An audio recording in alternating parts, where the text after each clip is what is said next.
Bismillahirrahmanirrahim. Assalamualaikum warahmatullahi wabarakatuh. Innal hamdalillah nahmaduhu wa nasta'inuhu wa nastaghfiruh wa na'udzu billahi min syururi anfusina wa min sayyiati a'malina may yahdihillahu fala mudhillalah wa may yudhlil fala hadiyalah. Asyhadu an la ilaha illallah wahdahu la syarikalah wa asyhadu anna Muhammadan 'abduhu wa rasuluhu la nabiyya ba'dah. Allahumma sholli wa sallim wa barik ala nabiyyina Muhammadin wa ala alihi washabihi ajma'in. Amma ba'du. Saudara-saudaraku kaum muslimin yang berbahagia, pada kesempatan kali ini kami akan secara singkat menjelaskan tentang tata cara sholat khauf. Sebagaimana yang telah kita ketahui bersama saudara-saudaraku kaum muslimin yang berbahagia, sholat itu merupakan kewajiban yang tidak bisa ditinggalkan selama nafas kita masih bisa bernafas. Kemudian yang kedua adalah menunjukkan bahwa agama Islam itu agama yang sempurna, agama yang diturunkan oleh Allah sesuai dengan fitrah manusia. Maka di sini dan juga di dalam ajaran Islam itu ada yang namanya sholat khauf. Apa sholat khauf itu?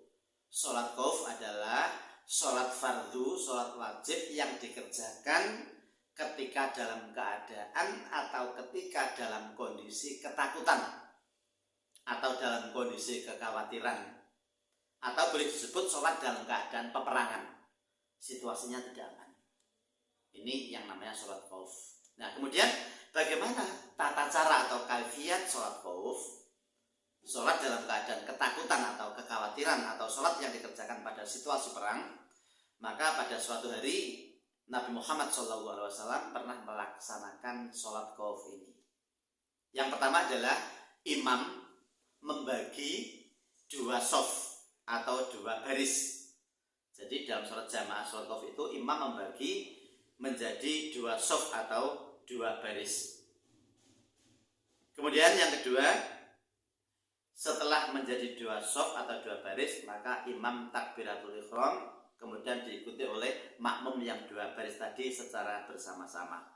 Jadi imam dan kedua barisan melaksanakan takbiratul ihram bersama-sama sampai i'tidal, sampai rukuk, kemudian sampai i'tidal, berdiri dari rukuk itu. Kemudian selanjutnya imam dan barisan pertama, ya, imam dan barisan pertama, shaf pertama di belakang imam itu melakukan sujud dua kali, kemudian sampai duduk. Ketika imam dan barisan pertama melaksanakan sujud, maka barisan yang kedua, barisan belakangnya ikut menyusul melaksanakan sujud dan duduk. Kemudian berdiri bersama-sama imam dan dua baris itu berdiri bersama-sama. Untuk selanjutnya saya lanjutkan. Ketika sudah dua-duanya semuanya itu melakukan sujud dua kali, kemudian bersama-sama imam berdiri kembali untuk memulai rakaat yang kedua. Pada rakaat yang kedua, barisan kedua sujud bersama imam. Barisan kedua sujud bersama imam, sedangkan barisan yang pertama ganti berdiri berjaga-jaga. Barisan kedua sujud bersama imam sampai pada posisi tasyahud.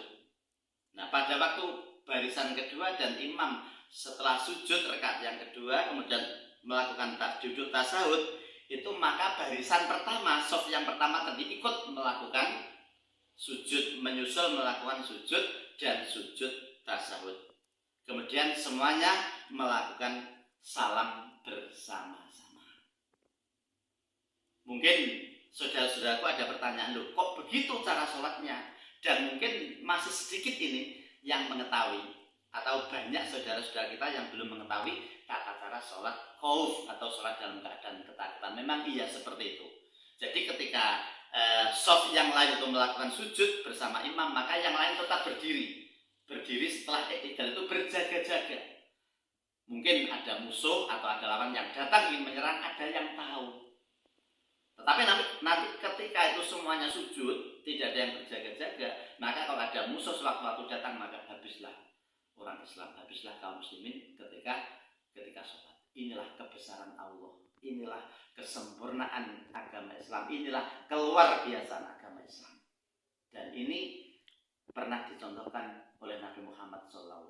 Walaupun sekarang dalam keadaan aman, insya Allah mudah-mudahan selalu aman dan kita bisa sholat dalam keadaan normal, tetapi kita harus tahu ilmunya ini, ilmu sholat khauf, tata cara sholat khauf dalam keadaan ketakutan. Ini sedikit, jadi sholatnya dibagi menjadi 2 shaf, kemudian ketika shaf yang lain sujud bersama imam, shaf yang lainnya tetap berdiri berjaga-jaga. Setelah shaf yang sujud bersama imam tadi tasyahud, maka shaf yang lainnya menyusul sujud. Kemudian berdiri bersama-sama untuk rakaat kedua, shaf yang kedua sujud bersama imam, shaf yang pertama tetap berjaga-jaga. Ketika sujud sudah selesai shaf kedua, maka shaf yang pertama menyusul sujud. Kemudian duduk tasyahud bersama-sama, kemudian salam bersama-sama. Ini sepintas secara singkat tata cara sholat khauf, sholat dalam keadaan kekhawatiran atau ketakutan atau dalam keadaan peperangan. Mari kita pelajari sehingga kita itu tahu, walaupun ini kondisinya aman, kita itu tahu bagaimana kebesaran agama Islam, kesempurnaan agama Islam. Demikian, mudah-mudahan menjadi ilmu yang barokah dan manfaat, dan juga yang belum pernah tahu, belum pernah mendengar, ini merupakan ilmu baru bagi kita sekalian. Ternyata Islam itu sedemikian rupa. Sekian. Assalamualaikum warahmatullahi wabarakatuh.